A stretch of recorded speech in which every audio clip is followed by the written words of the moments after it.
Hello everyone, welcome to अभ्यास tutorial. आज का हमारा टॉपिक है डाइजेस्टिव ग्लैंड।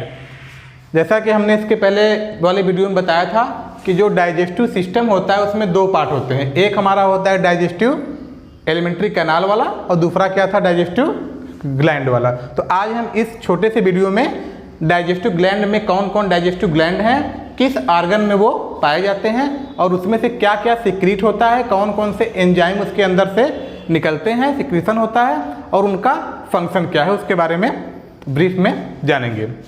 तो सबसे पहला जो हमारा आर्गन है माउथ के सबसे पहला ग्लैंड होता है माउथ में। डाइजेस्टिव ग्लैंड सबसे पहला माउथ में होता है। माउथ में कौन सी होती ग्लैंड, सलाइवरी ग्लैंड होती है। सलाइवरी ग्लैंड कितने होते हैं, 3 पेयर होते हैं। कौन कौन, पैरोटिड ग्लैंड होती है, सब मैक्सिलरी ग्लैंड होती है और सब लिंगुअल ग्लैंड होता है। पैरोटिड ग्लैंड सैलिवरी ग्लैंड में सबसे बड़ी होती है। अब इस तीनों पेयर वाले सैलिवरी ग्लैंड में से क्या निकलता है, सैलिवरी एमाइलेज नाम का एक एंजाइम निकलता है जो कि सलाइवा में मिक्स हुआ रहता है। अब उस एंजाइम का काम ये होता है कि वो जो फूड में हम लोग स्टार्च कंज्यूम करते हैं या स्टार्च को खाते हैं तो वो उस स्टार्च को कन्वर्ट करता है शुगर में। स्टार्च क्या होता है, स्टार्च हमारा कार्बोहाइड्रेट है। स्टार्च थोड़ा कॉम्प्लेक्स कार्बोहाइड्रेट है तो वो उसको सिंपल में कन्वर्ट करता है, कुछ उसका डाइजेशन कर देगा पार्शियली। अब ये पार्शियली डाइजेस्टेड फूड जब चलेगा आगे तो कहाँ पहुँचेगा, स्टमक में। पहले जाएगा ईसोफेगस में, तो ईसोफेगस में हमारा कोई भी डाइजेस्टिव एंजाइम वहाँ पे या डाइजेस्ट, तो उसके बाद वो पहुँचेगा कहाँ, स्टमक में। अब जब स्टमक में पहुँचेगा तो स्टमक की वाल में बहुत सारे गैस्ट्रिक ग्लैंड होते हैं वहाँ पे। तो गैस्ट्रिक ग्लैंड होते हैं और उसमें से जो जूस निकलता है उसे क्या कहेंगे, गैस्ट्रिक जूस। अब उस गैस्ट्रिक जूस में 3 मटेरियल होते हैं। पहला क्या होता है, उसमें हाइड्रोक्लोरिक एसिड और पेप्सिन एंजाइम होता है और उसके बाद म्यूकस भी होता है। म्यूकस के अलावा एक एंजाइम यहाँ पे और होता है, रेनिन एंजाइम भी और होता है। तो जो HCl निकलेगा, HCl का क्या काम होता है, HCl का काम होता है कि पहले फूड के साथ अगर कोई जर्म या बैक्टीरिया अगर इंटर कर गया स्टमक में तो वो उसको किल कर देगा। एक काम तो इसका ये हो गया। दूसरा काम ये होता है कि ये फूड को सॉफ्ट करता है। एसिड है, जब फूड के ऊपर गिरेगा तो फूड को थोड़ा सॉफ्ट करेगा। और उसके बाद एक काम और इसका है कि ये एक मीडियम बनाता है, क्रिएट करेगा पेप्सिन एंजाइम को अच्छे से काम करने के लिए। क्योंकि पेप्सिन जो एंजाइम होता है वो स्टमक में पहले इनएक्टिव फेज में होता है। तो जब ये एसिडिक मीडियम जब आएगा, बन जाएगा, तो ये पेप्सिन एंजाइम जो है एक्टिव फेज में आता है। ये काम प्रॉपर तरीके से ठीक से करता है। तो ये एक मीडियम भी क्रिएट करता है, इसका काम ये हो गया।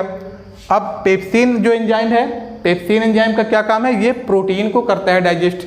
ये प्रोटीन को पेप्टोन में, पेप्टाइड्स में ब्रेक करता है, प्रोटीन को डाइजेस्ट करता है। ये हो गया इसका काम पेप्सिन का। और म्यूकस जो होती है, म्यूकस क्या होती है कि स्टमक की वाल पे एक लेयर बनाती है। ये एक स्लीपरी टाइप का स्टिकी होता है और ये उसकी इनर वाल में, स्टमक की इनर वाल पे एक लेयर बना देगी। उस लेयर का फायदा ये होता है कि जो HCl स्टमक के अंदर है उसका बैड इफेक्ट जो है कि स्टमक के वाल पे नहीं पड़ता है। तो इससे ये फ़ायदा हो गया। अब इसमें एक एंजाइम और निकलता है, रेनिन, जो कि केवल इन्फेंट में होता है, छोटे बच्चों में। जब तक बच्चे दूध पीते हैं तब तक ये रेनिन एंजाइम का सिक्रेशन यहाँ पे होता है।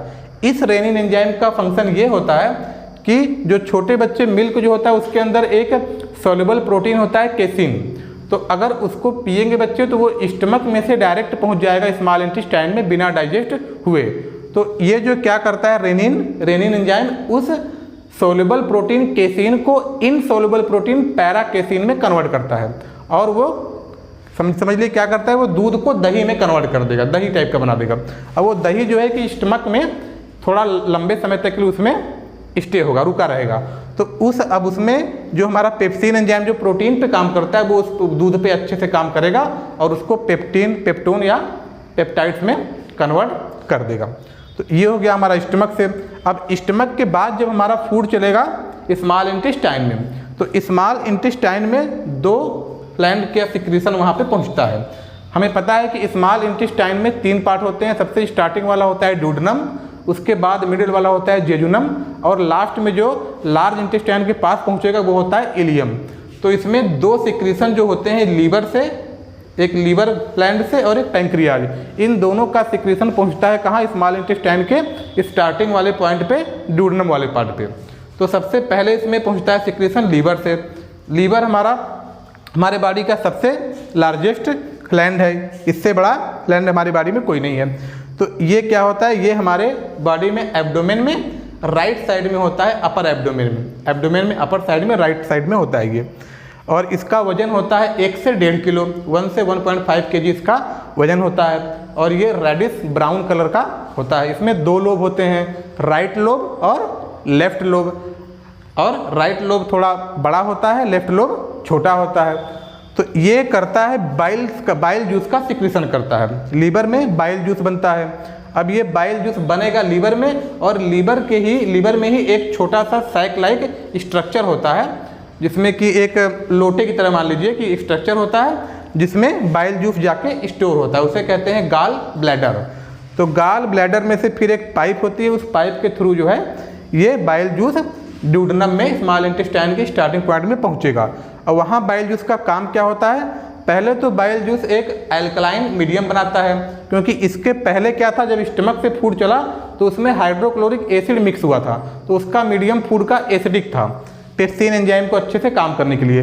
अब वो फूड जब पहुंच गया स्मॉल इंटेस्टाइन में, तो यहाँ पे जो एंजाइम है ये ट्रिप्सिन, पैंक्रियाज से जो निकलेगा, तो उस ट्रिप्सिन एंजाइम काम करता है अल्कलाइन मीडियम में। तो बाइल जूस पहले तो क्या करेगा, वहाँ का मीडियम बनाता है अल्कलाइन, ट्रिप्सिन को अच्छे से काम करने के लिए।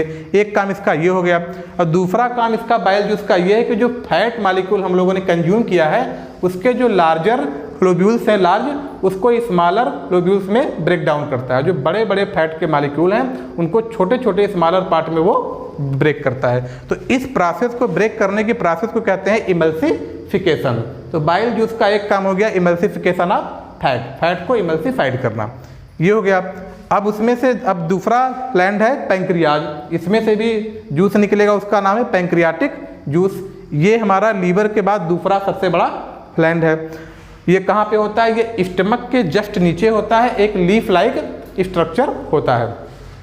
और इस पैंक्रियाज में से 3 एंजाइम निकलते हैं, मेन एंजाइम निकलते हैं। इसमें क्या होता है, पहला अमाइलेज होता है।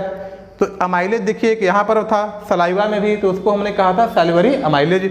और जब ये अमाइलेज यहाँ निकलेगा तो इसको हम कहते हैं पैंक्रियाटिक अमाइलेज। इस पैंक्रियाटिक अमाइलेज का भी काम वही है जो कि सैलिवरी अमाइलेज का था। तो इसका काम क्या है, ये भी कार्बोहाइड्रेट को कन्वर्ट करेगा ग्लूकोज में कन्वर्ट करेगा, कार्बोहाइड्रेट का डाइजेशन ये करता है। और उसके बाद एक एंजाइम ट्रिप्सिन होता है। ट्रिप्सिन क्या करेगा, ट्रिप्सिन भी प्रोटीन को डाइजेस्ट करता है अमीनो एसिड में, प्रोटीन को कन्वर्ट करेगा अमीनो एसिड में। और एक एंजाइम है लाइपेज। लाइपेज का काम क्या होता है कि जो बाइल जूस ने फैट मॉलिक्यूल को स्मॉलर पार्ट में ब्रेक किया था, तो इमल्सिफिकेशन हो गया था, वो इस इमल्सिफाइड फैट को डाइजेस्ट करेगा फर्दर और बना देगा फैटी एसिड और ग्लिसरॉल में। तो इस तरीके से हो गया। अब ये जो पैंक्रियाज है, पैंक्रियाज में से एक इम्पॉर्टेंट जो है कि हार्मोन से भी निकलता है इंसुलिन, जिसका फंक्शन होता है, जिसका काम होता है कि ग्लूकोज के लेवल को ब्लड में रेगुलेट करता है। इसी इंसुलिन की जब कमी हो जाएगी तो ब्लड में ग्लूकोज का लेवल बढ़ जाता है और वो यूरिन के थ्रू लगता है बाहर निकलने, तो उसको हम कहते हैं डायबिटीज। तो इस तरीके से डाइजेस्टिव ग्लैंड जितने भी थे आज इसमें हम लोगों ने उसका स्टडी कर लिया।